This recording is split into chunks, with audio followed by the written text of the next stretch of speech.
Hello everyone, welcome to my channel. आज की story एक ऐसे चोर की है जिसकी माँ बचपन में चोरी करने पर उसका हौसला बढ़ाती रहती है, लेकिन उस माँ की वजह से अंत में उस चोर को मृत्युदंड की सज़ा मिलती है। तो चलिए स्टोरी को शुरू करते हैं।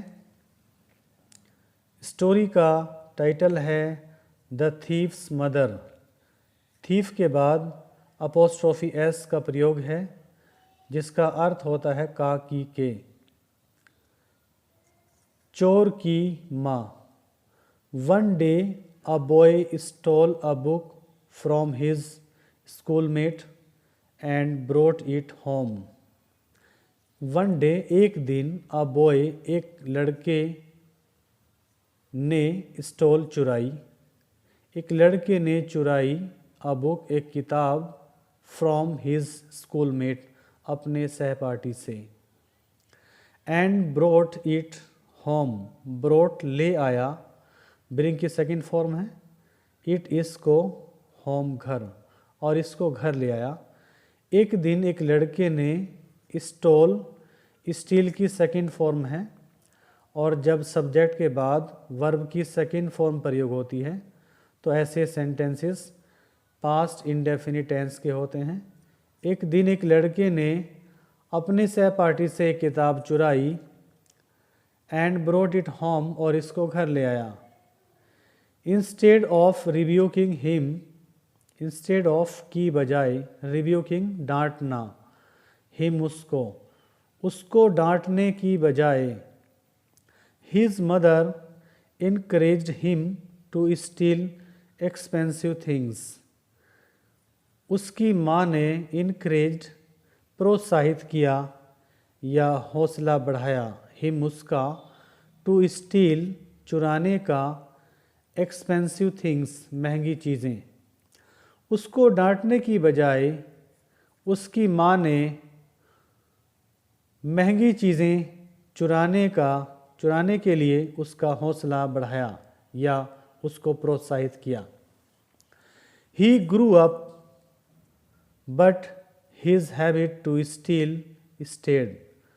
वह बड़ा हो गया बट लेकिन हिज हैबिट उसकी आदत टू स्टील चोरी करने की स्टेड बनी रही। वह बड़ा हो गया लेकिन चोरी करने की उसकी आदत बनी रही। One day he was caught red-handed and sentenced to death. एक दिन ही वॉज caught, वह पकड़ा गया, red-handed रंगे हाथ। red-handed रंगे हाथ। वॉज वर्ब के बाद जब वर्ब की थर्ड फॉर्म प्रयोग होती है तो ये पास्ट इंडेफिनिट का पैसिव वॉइस होता है।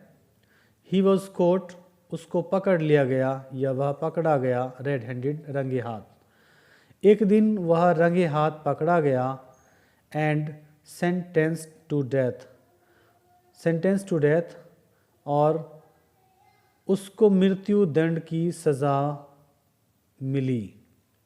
यहाँ पर सेंटेंस के साथ वॉज काम करेगा, वॉज सेंटेंस के साथ भी काम करेगा और कोट के साथ भी। बार बार हेल्पिंग वर्ब को रिपीट करने की ज़रूरत नहीं होती। He was caught red handed and sentence to death. वह रंगे हाथ पकड़ा गया और मृत्युदंड की सज़ा दी गई। When he was being taken to the gallows, his mother was standing in the crowd wailing for him for her son. When, जब, he was being taken, ये सेंटेंस भी पैसिव वॉइस है। was या वर्ब के बाद being और उसके बाद वर्ब की थर्ड फॉर्म प्रयोग होती है तो पास्ट कंटिन्यूअस का पैसिव वॉइस है।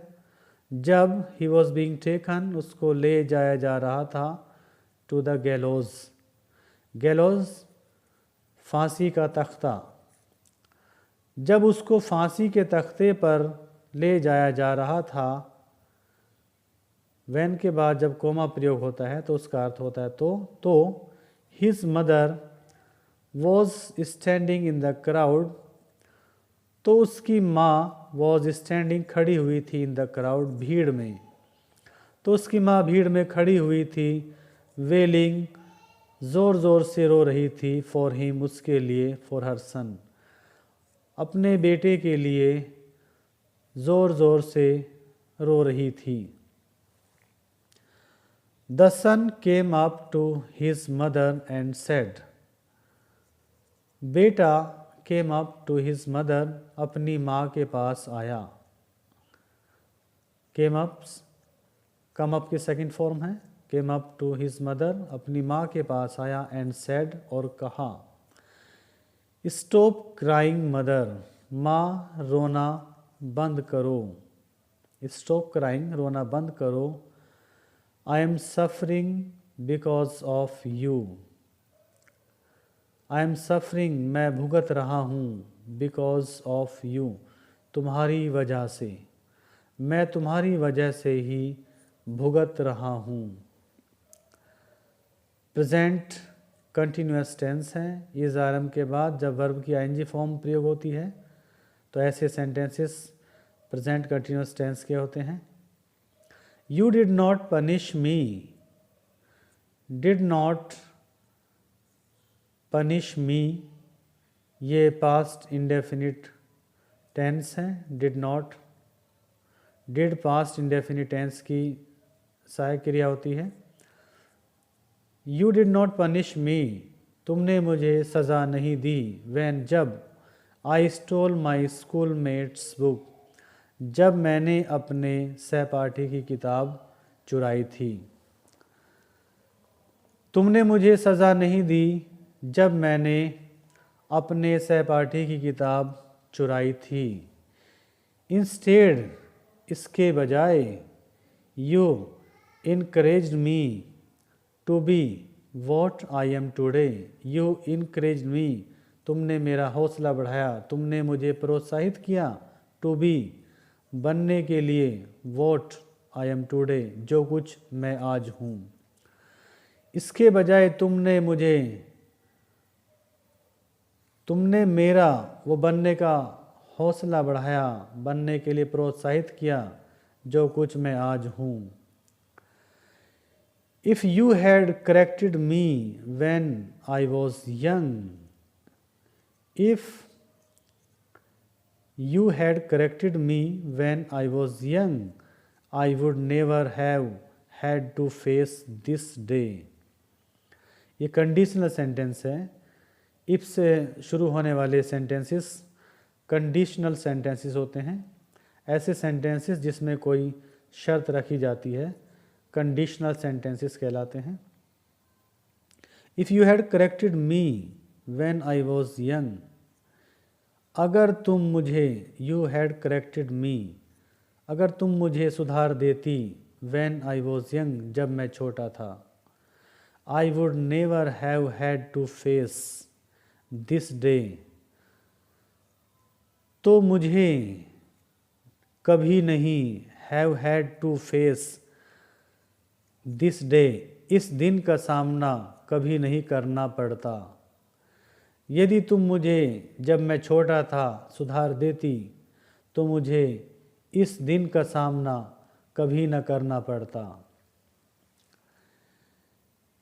It is better to nip the evil in the bud, it is better बेहतर है, टू निप खत्म कर देना, काट देना, द ईवल बुराई को खत्म कर देना बेहतर है, इन द बड अंकुरण में ही, अर्थात शुरुआत में ही, बुराई को शुरुआत में ही ख़त्म कर देना ही बेहतर होता है। तो इस कहानी से हमें शिक्षा मिलती है कि जब बुराई की शुरुआत होती है उसको उसी वक्त ख़त्म कर दिया जाए तो बेहतर है। ये एक प्रोवर्ब है, it is better to nip the evil in the bud, अर्थात जब बुराई अंकुरण रूप ले रही हो उसी वक्त बुराई को ख़त्म कर देना ही बेहतर होता है। Moral of the story, stealing would never make you rich. Stealing चोरी वुड नेवर मेक कभी नहीं बनाती यू आपको रिच अमीर धनी। चोरी कभी भी आपको अमीर या धनी नहीं बनाती। तो इस कहानी से हमें शिक्षा मिलती है कि चोरी करने से आदमी कभी भी अमीर नहीं बनता, बल्कि चोरी करने का अंत में बहुत बुरा परिणाम होता है। यह आपने इस स्टोरी में देख भी लिया। एक माँ अपने बच्चे को चोरी करने के लिए प्रोत्साहित करती है और जब बड़ा होकर वो एक बड़ा चोर बन जाता है तो अंत में उसको मृत्यु दंड की सज़ा मिलती है। तो यही बुरे कर्मों का बुरा नतीजा होता है।